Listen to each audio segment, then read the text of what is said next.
tek seven, senin değer vermediğin sana. Unutma, peşman olur çıkıp gider. Ben bir vaxtlar sevmediğim sana. Sen ağlayıp gözyaşına dolsan da, saf temiz sevgiye hasret kalsan da, indi ne xeyri var peşman olsan da, o qədrini bilmediğin insana.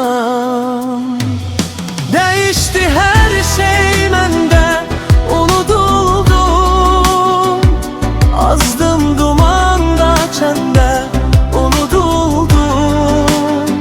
Hiç vefa yokmuş sende, unutuldum. Sevgisini görmediğin insana.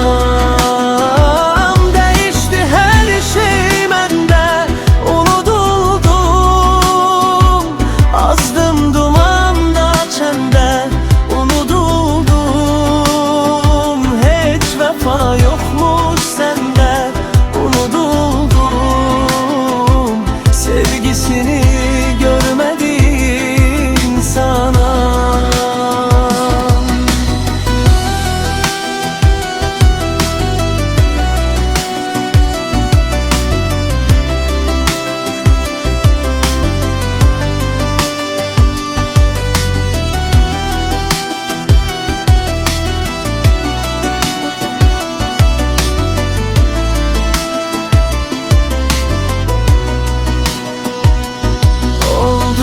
Hayatında mən tek seven, senin değer vermediğin insana. Unutma, peşman olur çıkıp giden.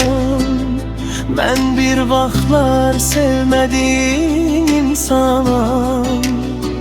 Sen ağlayıp gözyaşına dolsan da, saf temiz sevgiye hasret kalsan da, indi ne xeyri var peşman olsan da, o qədrini bilmediğin sana.